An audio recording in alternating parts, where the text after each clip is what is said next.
السلام علیکم ورحمۃ اللہ وبرکاتہ۔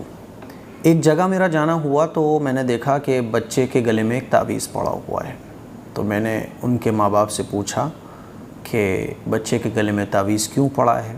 انہوں نے بتایا اصل میں مفتی صاحب یہ بچہ جو ہے نا ضدی بہت ہے، بہت نافرمان ہے، اور یہ سمجھ لیں کہ جب اس کو ڈانٹ دیں تھوڑا بہت تو یہ اپنا سر زمین سے مارنے لگتا ہے، ضد کرنے لگتا ہے، اور پھر یہ کسی کی بھی نہیں سنتا ہے، چیخے گا، روئے گا، ہے نا۔ تو اس کی وجہ سے اس کے گلے میں ہی تعویذ ڈالا ہوا ہے۔ تو میں نے کہا کہ نہیں، تعویذ آپ بچے کے گلے سے اتارو، یہ اچھی چیز نہیں ہے۔ تو وہ کہنے لگے تو ضد اور نافرمانی ختم کرنے کا کوئی عمل بتا دیں، پھر کیا کریں۔ تو میں نے ان کو قرآن مجید کی ایک آیت بتائی ہے نا، اور سوچا کہ چلو آپ لوگوں کے ساتھ بھی شیئر کر دوں، کیونکہ لوگ ملتے ہیں نا مجھ سے تو ایسے سوال بھی ہوتے ہیں کہ بچہ بہت ضدی ہے، بہت نافرمان ہے، کیا کریں۔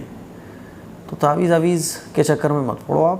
قرآن مجید کی ایک آیت میں آپ کو بتا دیتا ہوں، بچے کے سر پر ہاتھ رکھ کر 11 مرتبہ صبح شام آپ کو یہ آیت پڑھ کر دم کرنی ہے، ٹھیک ہے۔ سورہ الشورى آیت نمبر 13، آیت نمبر 13، اللہ یجتبی الیہ من یشاء ویہدی الیہ من ینیب۔ یہ آپ آیت پڑھیں 11 مرتبہ۔ دیکھیے سب سے پہلے درود شریف پڑھ لیں، ٹھیک ہے، درود ابراہیم، اللہم صلی علی اللہم بارک، ہے نا، دونوں درود شریف پڑھیں، درود ابراہیم۔ اس کے بعد 11 مرتبہ اس آیت کو پڑھیں، پھر درود شریف پڑھ لیں، اور یہ سب بچے کے سر پہ ہاتھ رکھ کے آپ کو کرنا ہے۔ جب یہ 11 مرتبہ پڑھ لیں تو بچے کے سر پر دم کر دیں صبح شام، ٹھیک ہے۔ تو انشاءاللہ بچے کی ضد بھی ختم ہو جائے گی، بچے کی نافرمانی بھی ختم ہو جائے گی، لیکن اس کے ساتھ ساتھ کچھ کام بھی کرنا ہے۔ ہمارے بچے ضدی کیوں ہوتے ہیں؟ کبھی سوچا ہے آپ نے؟ ماں باپ کی اچھی تربیت نہ کرنے کی وجہ سے۔ محبت بچے سے بہت ہوتی ہے، بچہ جو کہہ رہا ہے وہ سنا جا رہا ہے، جو مانگ رہا ہے وہ دلایا جا رہا ہے، بچے کی ہر خواہش پوری کی جا رہی ہے۔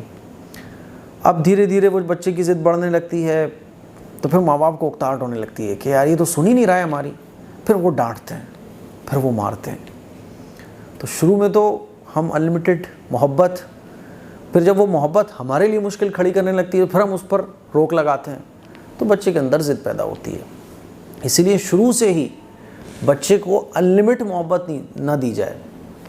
ماں باپ تو انلمیٹ بچے سے محبت کرتے ہی ہیں، لیکن انلمیٹ محبت کا بچے سے اظہار نہ کیا جائے، غلط باتوں پر بچے پر ناراضگی کا اظہار کیا جائے، ٹوکا جائے، ہر خواہش بچے کی نہ پوری کی جائے، ہے نا۔ تو اس پہ عمل کریں آپ لوگ۔ اچھا، اب گاڑی ہاتھ سے نکل گئی، اب کیا کرنا ہے؟ اب دھیرے دھیرے گاڑی کو واپس لے کے آنی ہے، بچے کو پیار محبت سے سمجھانا ہے، بیٹا یہ غلط ہے، یہ صحیح ہے نا، اور دھیرے دھیرے سختی کرنا شروع کرنی ہے، ایک دم سے نہیں۔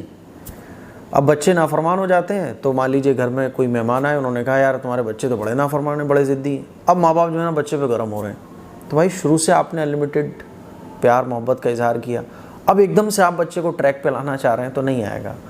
تو جب جن کی گاڑی ہاتھ سے نکل گئی ہے اب ان کو دھیرے دھیرے بچوں کو ٹریک پہ لانا ہے، واپس لے کے آنا ہے۔ اچھا، کچھ بچے شروع سے ہی ضدی اور نافرمان ہوتے ہیں، یا بچے بہت اچھے تھے لیکن اچانک سے ضدی ہو گئے، نافرمان ہو گئے۔ تو کل ملا کے یہ سمجھ لیں آپ کہ تعویذ سے، اور بعض خواتین کو تو میں نے دیکھا ہے کہ تعویذ والے جو ہوتے ہیں نا، جن کی دکانیں لے کے بیٹھے ہوئے ہیں، وہاں میں نے خواتین کو بیٹھے ہوئے دیکھا ہے، اور وہاں سے تعویذ لا کے بچوں کو پہناتے ہیں۔ تو بچے کا بچپن سے ہی یقین جو ہے نا وہ بچہ تو کچھ نہیں پتا، نہیں جانتا، تعویذ اس نے پہن لیا۔ بڑے ہو کے کیا ہوتا ہے نا کہ اس سے اللہ کی ذات پر جو ہم لوگوں کا یقین ہونا چاہیے اس سے ہٹ کر ان تعویذوں پر یقین زیادہ ہونے لگتا ہے۔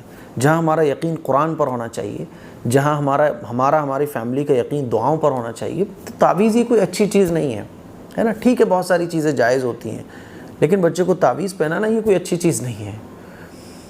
ہاں، آپ کو اگر بچے کی ضد اور نافرمانی ختم کرنی ہے تو آپ اس آیت کو پڑھ کر بچے پر دم کر سکتے ہیں۔ تو اب گاڑی ہاتھ سے نکل گئی، یا بچہ اچانک سے ضدی ہو گیا، یا بچہ شروع سے ہی ایسا ہے، بہرحال بچے کی ضد اور نافرمانی کو ختم کرنے کے لیے آپ یہ ایک قرآن کی آیت کا وظیفہ ہے جو اپنے بچوں کے لیے کر سکتے ہیں۔ اس کلپ کو شیئر کریں، دوسروں تک پہنچائیں۔ السلام علیکم ورحمۃ اللہ وبرکاتہ۔